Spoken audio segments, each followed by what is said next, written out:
नमस्कार दोस्तों, आज हम एफएटीएफ के हिसाब से बात करेंगे। इसकी ग्रे लिस्ट के बारे में हम बात करेंगे, पाकिस्तान इकोनॉमी के ऊपर बात करेंगे, पाकिस्तान इकोनॉमी के ऊपर पड़ने वाले इम्पैक्ट के ऊपर बात करेंगे।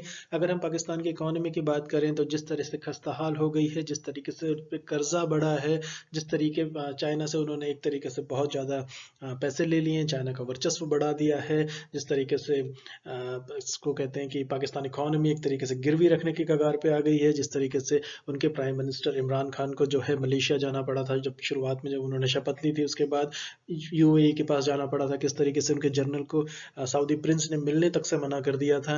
तो जिस तरीके की तमाम बातें पाकिस्तान इकोनॉमी के अंदर उथल पुथल होती रहती है, लेकिन फिर भी पाकिस्तान के ऊपर टेररिज्म के जो लगने वाले जो है उस पर कोई एक्शन नहीं लिया जाता। इस संदर्भ में एफएटीएफ की जो ग्रे लिस्ट है ये इंपॉर्टेंट हो जाती है, जिस तरीके से उससे उम्मीद की जाती है, लेकिन वो फिजूली अब तक साबित हुई है। जिस तरीके से पाकिस्तान एक तरीके का हब बन गया है, ओसामा बिन लादेन का वहां पर पाया जाना, और ओसामा बिन और डोनाल्ड ट्रंप का ये कहना कि पाकिस्तान हमें बेवकूफ़ बना रहा है, हमसे डॉलर्स लेता है लेकिन टेररिज्म पे कोई ठोस एक्टिविटीज़ नहीं कर रहा। जब वो राष्ट्रपति थे, प्रेसिडेंट थे अमेरिका के, तो पाकिस्तान के ऊपर हर तरह से काफ़ी ज़्यादा इन्होंने जिस पे पूरी दुनिया से जिस पे एलिगेशंस लगे हैं, और ये न्यूक्लियर वेपन है और इररिस्पॉन्सिबल न्यूक्लियर वेपन के तौर पे, और जिस तरीके से चाइना का इस पे दखल बढ़ा है, चाइना इसको एक तरीके से यूज़ कर रहा है इंडिया के खिलाफ अपनी जो उसमें पॉलिटिकल एम्बिशंस हैं, जिस तरीके से पाकिस्तान ऑक्यूपाइड कश्मीर के अंदर जो चाइना का दखल रहा है। तो इस पे अनएंडिंग बातें हो सकती हैं, लेकिन हम इस पर्टिकुलर लेक्चर के अंदर जो है हम टेररिज्म पर बात करेंगे, एफएटीएफ पे बात करेंगे, और जिस तरीके से जो पाकिस्तान जो यूएस फोर्सेस जो है वहाँ से विड्रॉ कर रही हैं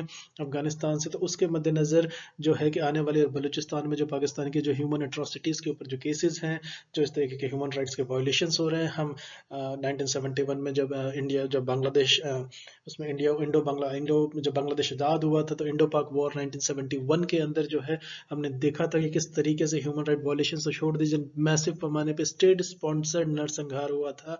एक तरीके से जो बांग्लादेश के जो उस वक्त के नागरिक थे वो आज तक नहीं भूले हैं उस चीज़ को। तो बेसिकली ह्यूमन राइट्स को लेकर के पाकिस्तान का रिकॉर्ड बहुत ही खराब रहा है, और उसके साथ जो टेररिज्म है जो पाकिस्तान के अंदर जो हो रही है, जिस तरीके से एक हब बन गया है, हार्बर करता है वो टेररिज्म को, दूसरे स्टेट्स के खिलाफ यूज़ करता रहा है। जिस तरीके से कहा भी जाता है कि दाऊद इब्राहिम जो इंडिया का मोस्ट वांटेड है वो कराची में सालों से रह रहा है। तो ये सारी जो तमाम बातें हैं टेररिज्म को लेकर, हासिफ सईद का जो इसमें मामला आता है, तो किस तरीके से ये एक तरीके आई वॉश ऑपरेशन जो चलाते हैं, उसके मद्देनजर एफएटीएफ क्या है एग्जाम परस्पेक्टिव से अगर आपको इसका एनालिसिस करने को कहा जाता है, तो उसके मद्देनजर आप इस पे इमोशनली ना बह जाएं, और इसको जो है एफएटीएफ के संदर्भ में किस तरीके से आप लिखेंगे, किस तरीके से फैक्ट्स को समझाएंगे, ये है क्या चीज़, इसके कॉन्सेप्चुअल फ्रेमवर्क पे हम जाएंगे। पाकिस्तान जो है तीसरी बार इस लिस्ट में कैसे आ गया, इसके निकलने के लिए छटपटा रहा है, लेकिन क्यों नहीं उस पे आ रहा, आईएमएफ को लेके, चाइना को लेके जो इसमें, और खास करके जो इसकी डेप्थ है, हम इनसे तमाम बातें इस सब पर करने वाले हैं। और इसमें जो बुनियादी बात है, पहले आपको ये एफएटीएफ को समझना होगा, और ग्रे लिस्ट में रहने का इसमें एक तरीके से कोई ठोस कार्रवाई नहीं करना। तो टास्क फोर्स ने कहा है कि आतंकवाद के खिलाफ कि, और ये जून तक जारी रहेगा ये प्रतिबंध। ये एक इंपॉर्टेंट फाइंडिंग निकल करके आई है कि जून में फिर इसको एक रिवाइज करने की कोशिश की जाएगी, लेकिन जो पाकिस्तान अगर कोई करता हुआ नहीं दिखता या कोई डिसाइसिव एक्शन नहीं लेता है, तो इसके फिलहाल जो है इसी लिस्ट में बने रहने की उम्मीद है। और इसका जो इम्पैक्ट इकोनॉमी में पड़ेगा वो आपके एग्जाम परस्पेक्टिव से इंपॉर्टेंट होगा, फॉरेन रिलेशन के इंपॉर्टेंट होगा, पॉलिटिकल साइंस के स्टूडेंट्स के लिए, इकोनॉमी के स्टूडेंट्स के लिए इंपॉर्टेंट होगा।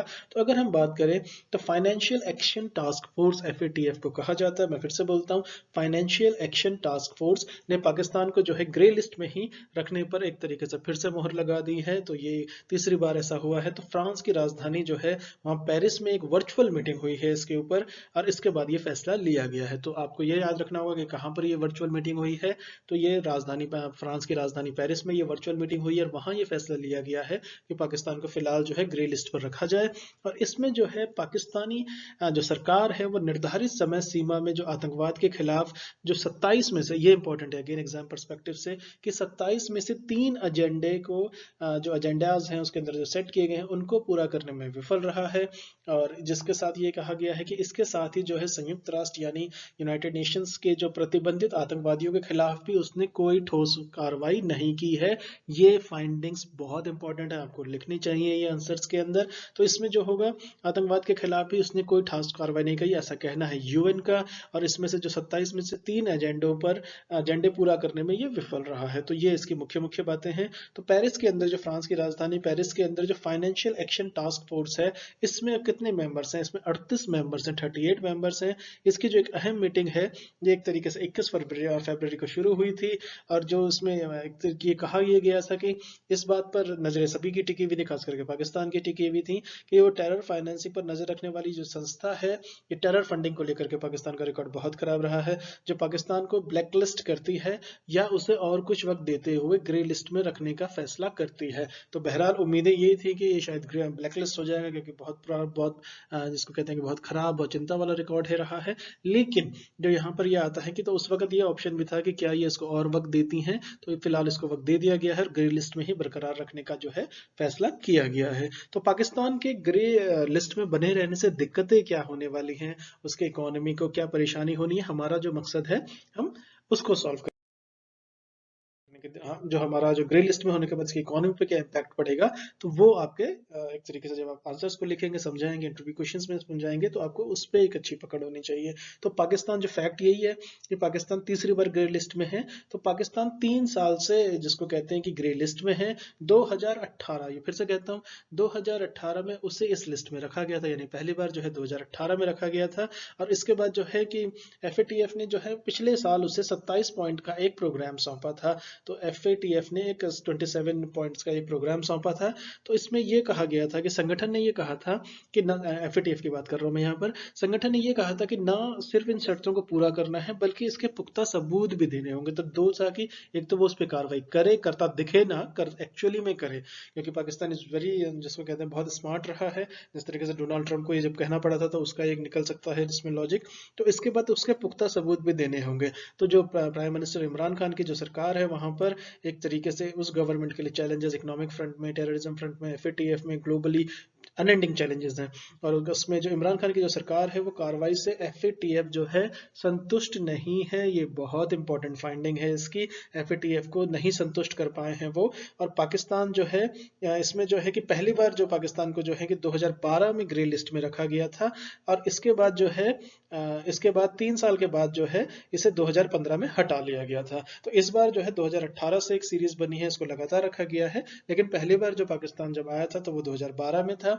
उसके बाद इसे 3 साल के बाद 2015 में हटा लिया गया था। लेकिन 2018 में, इसलिए मैं आपको पहली बार कह रहा हूं यहाँ पर कि 2018 में फिर उसके खिलाफ पुख्ता सबूत मिले, और तब से वो ग्रे लिस्ट में है। यानी कि जो लगातार जो तीसरी बार जो है ये ग्रे लिस्ट में होने में, जो पहली बार जो इसमें था वो 2018, 19 और 20, और जिस तरीके से ये चला जा रहा है। और लेकिन ये जो क्वेश्चन पूछा जा सकता है, बहुत ट्रिकी होगा कि पहली बार ये कब लिस्ट में आया था। तो अब 2018 नहीं लगाएंगे, अब 2012 लगाएंगे, लेकिन इसे हटा लिया गया था वहां से 2015 में। तो ये 2018 में फिर से उसके खिलाफ है, और तब से वो ग्रे लिस्ट के अंदर ही है। इसके बाद जो है कि पिछली बार जो है पाकिस्तान ने क्या किया था कि 27 में से 21 शर्तें ही पूरी कर सका था वो।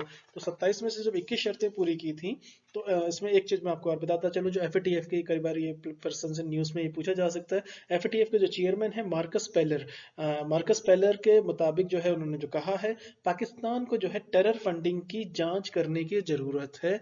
यानी कि जो चेयरमैन है FATF के, मार्कस पेलर, उनका ये बिल्कुल स्पष्ट तरह से, बिना किसी लाग लपेट के, उन्होंने बिल्कुल साफ कहा है, क्रिस्टल क्लियर कहा है कि पाकिस्तान को टेरर फंडिंग की जांच करने की जरूरत है। तो पाकिस्तान ने जो है कि 27 में से 21 पॉइंट्स को पूरा किया है, लेकिन बाकी 6 पॉइंट जो हैं वो बेहद गंभीर हैं, ऐसा उनके शीर्ष मतलब उसमें बिल्कुल टॉप से कहना है, FATF के चेयरमैन की तरफ से ये कहना है, मार्कस पेलर की तरफ से ये कहना है। तो इसके बाद जो है कि जो 6 पॉइंट्स जो हैं, जो बेहद गंभीर हैं, जिस पर काम करने की जरूरत पाकिस्तान को है, और बहुत तेजी से, गंभीरता से, और वो दिखना भी चाहिए, ये एक तरीके का वहां से डायरेक्टिव है। तो सरकार को, इन जो पाकिस्तानी सरकार है, इन पॉइंट्स को पूरा करने की कोशिश करनी चाहिए, और इन्हें पूरा करने की जो समय सीमा है, ये अगेन एक इंपॉर्टेंट फाइंडिंग है उस मीटिंग की, वर्चुअल मीट की। तो उसमें क्या है कि समय सीमा जो है खत्म हो गई है। पाकिस्तान को फरवरी 2021 तक सभी प्लान को पूरा करने को कहा गया था। तो ये इंपॉर्टेंट फाइंडिंग है, जिससे कि ये जो है कि FATF को नहीं संतुष्ट कर पाया फ्रांस के अंदर, पेरिस के अंदर। उसके बाद इसको फिर बरकरार रखने का फैसला किया गया। तो ये इसका बैकड्रॉप हो जाता है। अब जो बात आती है FATF की, यानी फाइनेंशियल एक्शन टास्क फोर्स की, इसका संक्षिप्त रूप जो है जिसको FATF भी कहा जाता है, तो ये है क्या चीज़ एग्जैक्टली तो बेसिकली ये 1989 में दुनिया की 7 जो G7 कंट्रीज हैं या इकोनॉमिक महाशक्तियां हैं, तो G7 ने इसकी स्थापना की थी। तो और इसके बाद जो इंपॉर्टेंट चीज़ थी 1989, आप इसको याद रखिएगा। इसके बाद जो 38 जो देश हैं, इतने 38 कंट्रीज इसके सदस्य हैं। तो फ्रांस के पेरिस में इसका हेडक्वार्टर है, यानी कि पेरिस में जो वर्चुअल मीट क्यों हुई थी, क्योंकि वहां पर इसका हेडक्वार्टर है। मौजूदा चेयरमैन जो है इसके मार्कस पेलर हैं। 38 देश जो इसके सदस्य हैं, स्थापित किया गया था 1989 में, G7 के द्वारा ये लाया गया था। तो इस संस्था जो है इसका जो आतंकवाद या हिंसा फैलाने वाले गुटों की जो फंडिंग है और जिस तरीके की जो टेरर फंडिंग उसको कहा जाता है, तो उसके पर प्रतिबंध लगाने के लिए, फाइनेंस से जुड़े मामलों पर ये नजर रखने के लिए। तो इसका मुख्य ऑब्जेक्टिव आप समझ लीजिए ये किस लिए है। तो ये जो संस्था है आतंकवाद या हिंसा फैलाने वाले जो गुट होते हैं उनकी फंडिंग और फाइनेंस से रिलेटेड मसलों पर, यानी कि टेरर फंडिंग के उसमें ये इसका कोर जो ऑब्जेक्टिव एरिया है, जो इसका कोर काम है वो ये है। और मोटे तौर पर जो है FATF की क्लीन चिट मिलने के बाद ही जो दुनिया के जो बड़े आर्थिक संगठन हैं, जैसे कि आपका वर्ल्ड बैंक हो गया, आपका IMF हो गया, ये किसी देश को कर्ज दे सकते हैं या आर्थिक सहायता दे सकते हैं। और IMF के कर्ज की जो जरूरत है, जो लोन्स की जरूरत है पाकिस्तान इकोनॉमी को, इस पे बहुत बातें की हैं, पहले भी कही जा सकती हैं। तो कई बार जो है ब्याज दरें भी जो हैं FATF की रिकमेंडेशन के आधार पर तय की जा रही है। तो एक तरीके से ये देखा जाए पाकिस्तान के एक अपने वजूद के लिए, पाकिस्तान की अपनी एक जिसको कहते हैं प्राइड होता है किसी भी कंट्री का, उसके ऊपर ये एक तरीके से कितना बड़ा आघात है कि आपको एक टेररिस्ट स्टेट की तरफ आप बढ़ रहे हैं। तो इंडिया की कोशिश भी रही है ऐसी UN के अंदर, लेकिन यहाँ तो ये बिल्कुल स्पष्टता से दिख रहा है कि ये पूरे जो 6 मेजर एजेंडे पे इन्होंने काम नहीं किया है। तो अब हम इसका देख लेते हैं कि ये जो है ब्लैक लिस्ट और ग्रे लिस्ट क्या होता है। तो इस मामले में एक तरीके से बहुत इंटरेस्टिंग फैक्ट है यहाँ पर कि FATF की जो टर्मिनोलॉजी में ब्लैक या ग्रे लिस्ट जैसे शब्द ही नहीं है। तो पहले आपको ये याद रखना चाहिए, आपसे इंटरव्यू में इसको ट्रिक करके पूछा जा सकता है। तो दरअसल जिस देश पर जो है, जिस कंट्री के ऊपर जो है सबसे सख्त प्रतिबंध लगाए जाते हैं, उसे सामान्य तौर पर, जिस तरह से हम कहते हैं ना कि कोई ब्लैक लिस्ट हो गया है, तो कोई ऑर्गेनाइजेशन आपकी ब्लैक लिस्ट हो गई है, तो उसमें एक तरीके से तो उस लिहाज से जिस मुल्क पर थोड़ी कम सख्ती प्रतिबंध लगते हैं या जो वॉच लिस्ट में होते हैं, तो वॉच लिस्ट वाली जो है उसको ग्रे लिस्ट कहा जाता है। और जो ब्लैक लिस्ट है जिस पर एक तरीके से स्पष्टता से कह दिया। तो लेकिन यहाँ पर ये रोचक बात ये है, इंटरेस्टिंग फैक्ट ये है कि FATF की जो टर्मिनोलॉजी है उसमें ब्लैक लिस्ट या ग्रीन लिस्ट जैसा कोई शब्द नहीं है। तो ये आपको स्पष्टता से समझना चाहिए, आपको समझाना चाहिए आंसर्स में, और इंटरव्यू में इसको क्लियर कर देना चाहिए। तो आपको लगेगा कि आपकी FATF पे एक पकड़ है एकेडमिक सेंस के अंदर। इसके बाद जो चीज निकल करके आती है वो ये आएगी कि ब्लैक और ग्रे लिस्ट में होने के मायने क्या है। तो बेसिकली इसमें होता क्या है कि अगर आप जिसको कहते हैं, अगर एक्सपर्ट्स की रिपोर्ट्स को देखें, उसके आधार पर जो ये FATF को ये लगता है, एक्सपर्ट्स की रिपोर्ट मांगते हैं, जांच होती है, इसका पूरा मैकेनिज्म होता है, बहुत ठोस होता है, बहुत बहुत जिसको कहते हैं निर्णायक कार्रवाई की तरफ ये होता है। और इसमें कोई देश जो है, अगर कोई कंट्री ऐसी पाई जाती है जो आतंकी गुटों पर निर्णायक और सबूतों के साथ कार्रवाई नहीं कर रहा है, तो उस देश को जो है, उस पर्टिकुलर कंट्री को जो है, उस मुल्क को जो है, ये ब्लैकलिस्ट कर दिया जाता है। तो ब्लैकलिस्ट होने के बाद जो संबंधित देश है, यानी संबंधित कंट्री है, उसको दुनिया के किसी भी आर्थिक संगठन, जिससे कि आपका वर्ल्ड बैंक हो गया, आपका एशियन डेवलपमेंट बैंक हो गया, या किसी IMF हो गया, तो इनसे कहीं से भी लोन नहीं मिल सकता। और जो है कि ग्रे लिस्ट में उन देशों को रखा जाता है जिन पर शक होता है, इसमें मैं फिर से कहूंगा, जिन पर शक होता है कि वो टेरर फंडिंग में इन्वॉल्व हैं, आतंकी गुटों या संगठन के खिलाफ उचित कार्रवाई को नहीं कर रहे, यानी कि हार्बर कर रहे हो अपने यहाँ, या अपनी जो जमीन है उसको दूसरे देश के खिलाफ यूज करने की इजाजत दे रहे हैं, जिसमें इंडिया जो है इसका भुक्तभोगी रहा है पाकिस्तान की तरफ से, जो उसने अपनी सॉइल को यूज होने दिया है। कई सारे जो टेरर एक्टिविटीज हैं, जिस तरीके से मुंबई अटैक की, तो इसकी लिस्ट बहुत लंबी है, लेकिन यहाँ पर जो है अब इस पर एक्शन हो रहा है। और इसका मोटे तौर पर जो है ग्रे लिस्ट का मतलब जो है कि ये सख्त निर्बानी, यानी कि वॉच लिस्ट, जैसा मैंने थोड़ी देर पहले कहा था। तो इसके लिए जो है FATF शर्तें रखता है, और जो पर्टिकुलर कंट्री होती है, संबंधित देश होता है, उसे तय वक्त में पूरा, यहाँ पर जो 27 कंडीशंस रखी गई थी, 21 को पूरी करने में थोड़ा सा इसका सेटिस्फेक्शन रहा है, लेकिन 6 पर कोई एक्शन नहीं हुआ है। तो FATF जो है मैदानी हकीकतों को जानने के लिए जो है अपनी ये टीम भी उस पर्टिकुलर कंट्री के अंदर भेजती हैं, उसके मैकेनिज्म को स्टडी करती हैं, और ये बहुत सीरियसली इसको लिया जाता है। अब यहाँ पर ये देखा जाए कि चाइना ने जिस तरीके से किया है, इसके बाद जो चाइना इसको यूज़ कर रहा है, एक तरीके से हम ऐसा कह सकते हैं, तो पाकिस्तान की इकोनॉमिक प्रॉब्लम्स बहुत है। एफएटीएफ बहुत सीरियस प्रॉब्लम है उसके लिए, उसके इकोनॉमी के लिए, वहाँ के लोगों के लिए। और जिस तरीके से पाकिस्तान को इस पर कोई ना कोई निर्णायक कार्रवाई जल्दी से जल्दी इसको डिसीजन लेना होगा, इमरान खान के लिए ये बहुत बड़ा चैलेंज है। और जिस तरीके से यूएस फोर्सेज जब वहाँ से जाएंगी तो एक अफगानिस्तान और पाकिस्तान का जो मिलता हुआ लगता हुआ बॉर्डर है वो बहुत ज़्यादा वोलेटाइल हो जाएगा। और उसके बाद क्या होगा पाकिस्तानी इकोनॉमी का, ये वक्त ही बताएगा। लेकिन फिलहाल जो है इसको जो है आपको ये इसमें रहेंगी, ये लिस्ट में जिसको कहते हैं, ये लिस्ट बरकरार रहेगी। इसमें जब तक रिवीजन नहीं होता है तो इसमें जो है कि आपको जून 2021 तक जो है आपको सारे एजेंडे जो हैं इसमें फिलहाल, उसके बाद फिर से एक इसमें फिर मीटिंग बैठेगी, फिर उसके बाद जो निर्णय होगा उसको देखेंगे क्या होता है। चलिए हम इसको आगे मिलते हैं आपसे। Thank you so much for listening. नमस्कार दोस्तों।